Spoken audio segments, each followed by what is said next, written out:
Assalamualaikum warahmatullahi wabarakatuh. Kawan, sebelum Anda memulai aktivitas hari, kita ikuti kajian syarat hikmah Dialog Fajar.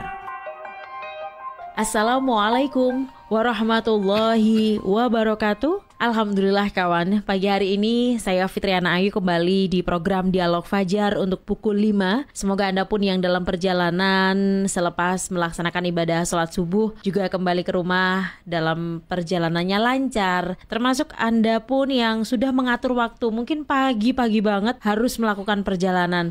Semoga selalu fokus ya sambil mendengarkan Dialog Fajar pagi hari ini bersama Ustadz Mim Saiful Hadi dari Pesantren Al-Quran Nurul Falah Surabaya. Assalamualaikum Ustadz Mim. Waalaikumsalam warahmatullahi wabarakatuh. Alhamdulillah sehat ya ini tadi Ustadz ya? Alhamdulillah sehat, luar Masya biasa, Allah. semangat, Allahu Akbar. Allahu Akbar, lu lancar Ustadz ya? Alhamdulillah lo pancat pol. Iya Ini Ustadz. pagi yang masih dingin gini Mbak. Oh iya Ya benar-benar Allah. menikmati ya Iya. masih jalur-jalurnya masih longgar gitu. Ya. Jadi ada harapan apalagi untuk kita yang ya siapapun lah ya Ustadz, nggak hanya yang berkecimpung di dunia di dunia ekonomi atau di dunia dunia dagang, di apapun gitu. Dulu waktu pelajaran ekonomi, waktu pelajaran apa Ustadz ya dulu pelajarannya. Pokoknya intinya gini Ustadz, modalnya sedikit tapi untungnya besar gitu. Enak meniku. Atau ya kalau bisa beli barang itu yang bagus gitu. Apik pol itu ya. Tapi harganya murah gitu. Iya tokone.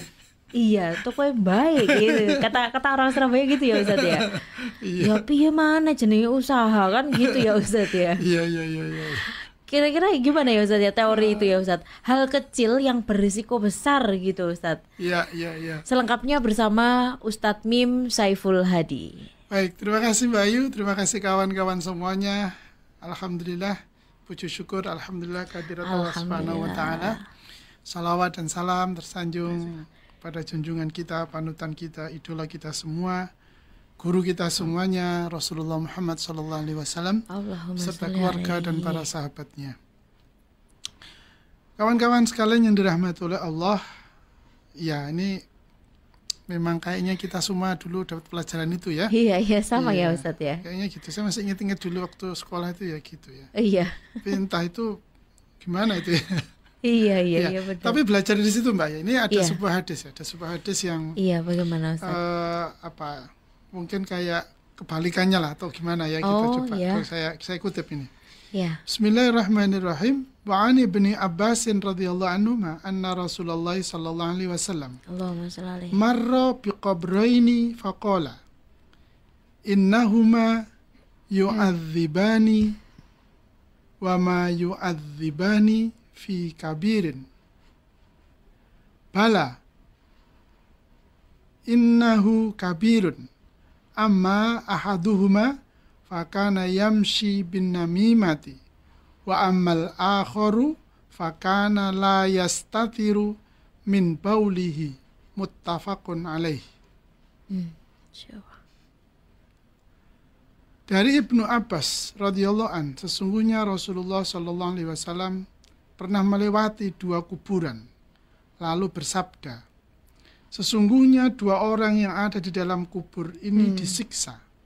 Dan tidaklah mereka disiksa karena suatu hal yang besar menurut mereka, akan tetapi sesungguhnya itu adalah perkara yang besar. Adapun yang satu, maka ia disiksa karena selalu mengadu domba. Adapun yang kedua, maka karena ia tidak bersembunyi. Atau ya bersembunyi ketika sedang buang air atau tidak masuk toilet ya. Hadis riwayat Bukhari Muslim. Kawan-kawan sekalian rahmat oleh Allah. Ini adalah perkara kecil yang ternyata resikonya besar atau resiko ya dampaknya besar ya.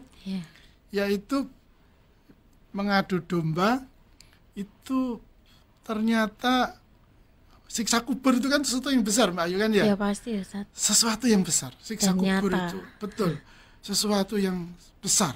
Ya. Dan tidak bisa kita bayangkan itu. Nah, ternyata siksa kubur itu menimpa seorang jenazah hanya dalam tanda kutip ya, itu kan hal kecil, yaitu mengadu domba dan buang air sembarangan. Dan itu ya, artinya tidak peduli. Nah, ini yang menarik adalah mengadu domba itu disandingkan dengan buang air sembarangan. Sepertinya kan kok urusan agama ngurusi ngono-ngono barang ya. Iya. Iya, tetapi inilah panduan Nabi kita. Coba ini kita bayangkan ya, Nabi Dawuh ini di padang pasir loh ya Pak Ayu ya. Iya betul. Tidak ada sistem sanitasi yang kayak hari ini loh. Iya, iya. Tidak ada. Apalagi teknologi kertas, tisu dan seterusnya. Masih padang pasir, gurun belantara kan gitu. Iya. Air bukan mungkin ya, air juga terbatas, tidak seperti hari ini. Tetapi bayangkan Rasulullah memiliki kepedulian yang sangat kuat, yang sangat besar, bahkan beliau mengancam itu ya, orang-orang yang menyepelekan hal ini, yang dipandang rendah hal ini, yaitu buang air. Bayangkan itu. Dan kemudian disandingkan dengan mengadu domba. Lah, kalau kita timbang-timbang, ternyata memang kayaknya ada korelasinya Mbak Aya. Mengadu domba ini kan, misalkan si A mengadu domba C dan D itu kan, si A ini kan melemparkan keburukan pada si C agar dia marah sama si B gitu ya, melemparkan keburukan pada si B agar dia marah kepada si C. Itu kan kayak mirip orang buang air sembarangan ya. Itu kan dia yang lega ya, dia yang pokoknya lega, habis gitu kotorannya kan menimbulkan masalah bagi orang lain. Betul. Nah kan itu, sehingga menimbulkan sumpah serapah, bahkan penyakit yang tidak karu-karuan. Nah, kayaknya gitu kayaknya, sangat related bahwa mengadu domba itu yo kayak orang buang air sembarangan. Baunya, penyakitnya kemana-mana. Sementara yang buang air itu wis gak kroso, mungkin wis waduh playune mbon ning ndi karo kan itu, ndak tahu dia pergi kemana.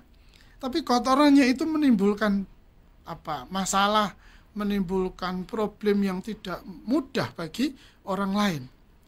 Nah, inilah kemudian yang Rasulullah menunjukkan ganjarannya berupa siksaan itu ya. Mendapatkan azab, mendapat hukuman berupa siksa kubur. Maka dari itu kalau kita yang sedang nyetir ya, seberapapun kebleten sewu ya, mohon maaf, seberapapun kita kepinginnya buang hajat, maka pastikan buang hajat itu di tempatnya yang terbaik, di toilet yang semestinya. Kenapa? Bukan soal kesehatan, tapi ini soal tuntunannya Nabi. Masya Allah. Dan ketika itu ingatlah, ya koyok ngono iku lho. Ya seperti itulah perbuatan orang yang mengadu domba. Itu seperti buang kotoran, kemudian dia tinggalkan begitu saja, sehingga orang lain mendapatkan keburukannya, mendapatkan balaknya, mendapatkan penyakit dan kerusakannya, kesusahannya bahkan. Nah, dengan begitu, kawan-kawan sekalian yang dirahmati oleh Allah, kita juga tidak akan mudah-mudah akhirnya kan buang sembarangan kan itu, ngomong sembarangan, ngomong kepada orang tentang orang lain, begitu pula sebaliknya. Terus apalagi tidak bisa kita bayangkan Pak Ayu, kemudian dia bersengaja, menyengaja untuk menimbulkan permusuhan antara satu dengan yang lain. Itu kapan hari itu saya baca berita itu Mbak ya, itu di ada rumahnya pejabat daerah itu dibuangin kotoran dan itu ya. Ya, sengaja dibuangin kotoran. Ya, apa yang diproteskan itu wallahu alam. Tapi itu adalah simbol untuk menunjukkan si kepala daerah itu tidak punya kepedulian itu ya. Sehingga asal saja dia bicara, asal saja dia buat kebijakan, sehingga menimbulkan konflik sosial di antara masyarakat kan itu. Bisa jadi ini wujud, bisa jadi ini bentuk peringatan dari Rasulullah kepada kita bahwa itu bukan perkara sederhana loh. Itu bukan perkara sepele loh buang air itu. Kenapa? Karena pertanggungjawabannya itu berat. Masya Allah, Di alam kubur itu akan mendapatkan siksa. Tidak usah menunggu jadi orang kafir gitu ya. Tidak usah menunggu jadi orang musyrik. Tidak usah menunggu menjadi koruptor lah misalnya wis buangatan pol. Dengan membuang kotoran, buang air sembarangan, atau kemudian kita mengadu domba, sudah cukuplah bagi setiap kita untuk merasa takut dengan yang namanya siksa kubur. Masya Allah. Maka dimanapun kita berjalan, dimanapun kita melakukan perjalanan, apalagi kalau saya membaca ya ketika anak saya naik gunung itu kan Mbak ya, mereka baca manualnya gitu ya. Iya. Walaupun di hutan itu tidak boleh buang air sembarangan itu Mbak ya. Betul, itu kan karena mungkin untuk menakut-nakuti sehingga diberi cita-cita mitos itu ya. Oh iya. Awas betul. ya kamu nanti kalau buang air sembarangan nanti jadi bingung gitu ya. Betul. Nah, sebetulnya konteksnya adalah dalam rangka untuk memastikan bahwa setiap kita betul-betul menjaga kebersihan diri dan kebersihan lingkungan. Kepedulian kita terhadap kebersihan diri dan lingkungan. Ini sebuah ikhtiar yang sangat besar kan sebetulnya ya, yang kalau kita kita terapkan itu kan sangat dahsyat. Bahkan saya pernah baca itu katanya Cina, negara Cina itu pernah suatu saat sangat kesulitan Mbak Ayu, sangat kesulitan untuk mendidik warganya buang air tidak di tempatnya, buang air jangan sembarangan lah maksudnya. Dan juga beberapa negara lain, saya agak lupa, ada beberapa negara juga gitu. Saking sulitnya karena begitu sudah sangat pembudayanya orang itu buang air kecil atau buang air sembarangan itu ya. Sehingga dia lingkungannya walaupun gedungnya mewah misalnya gitu ya, tapi Masya Allah, na'udzubillah min dzalik, baunya sangat tidak baik gitu ya. Nah, ini sebuah pelajaran yang Rasulullah tuntunkan kepada kita, bahwa tidak ada sebuah perkara itu kecil. Sesungguhnya setiap perkara itu besar. Apanya yang besar? Resikonya. Resiko baik atau resiko buruk. Ini adalah resiko buruk. Kita kalau ngomong kepada teman tentang teman kita, ya kita harus ingat, harus kita hati-hati. Kita ngomong keburukan orang itu, atau kita membicarakan keadaan seseorang itu, ibarat kita mengeluarkan kotoran dari dalam tubuh kita. Jangan sembarangan itu ya. Jangan sembarangan. Harus kita jaga, harus kita hitung, jangan sampai kemudian kita meninggalkan kotoran dan kemudian orang lain berselisih karena kotoran yang kita buang. Begitu pula sebaliknya kalau kita buang hajat ya, baik besar maupun kecil, pastikan pada tempatnya dan dilakukan dengan bertanggung jawab. Jangan sampai kita ono sing bagian kebersihan biarin dibersihkan. Oh, tidak begitu maksudnya. Kenapa? Karena kita melakukan buang hajat di tempatnya sesungguhnya karena kita mengikuti tuntunan Nabi. Dan harus kita ingat, Nabi ini menyuruh saya melakukan ini. Karena kalau tidak, aku nanti disiksa di alam kubur. Sehingga benar-benar kita melakukannya dengan baik ya, tidak membiarkan kotoran itu kemana-mana, bahkan najis di pakaiannya kita tidak peduli, tidak. Tapi sesungguhnya kepedulian kita terhadap kebersihan, kesucian diri dan lingkungan kita ini akan diberi apresiasi yang tinggi oleh Rasulullah. Sama juga dengan ucapan kita, menjaga setiap kalimat yang kita ucapkan kepada saudara kita tentang saudara kita yang lain, juga akan mendapatkan apresiasi dari Allah dan Rasulnya. Sebaliknya kalau kita sembarangan, ya tadi pasti mendapat siksa yang tidak ringan, tidak ya berat itu, siksaan yang berat di alam barzakh. Semoga kawan-kawan semua diberi kesehatan. Dan selalu peduli menjaga ucapannya dan menjaga kebersihan diri dan lingkungannya. Mohon maaf kalau ada yang kurang ya Mbak Ayu dan kawan-kawan semuanya. Insya Allah semuanya sudah lengkap.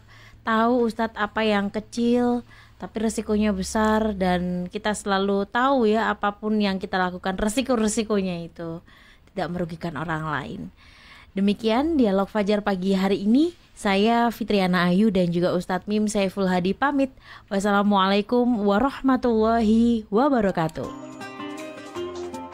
Program Dialog Fajar yang baru Anda simak kerjasama Suara Surabaya dan Pesantren Al-Quran Nurul Falah Surabaya, lembaga dakwah yang amanah, profesional, dan berbasis Al-Quran. Pesantren Nurul Falah mencetak guru-guru Al-Quran dengan metode tilawati dan tahfidz Al-Quran. Informasi dan pemberian donasi hubungi 031 828 1278 atau nurulfalah.org.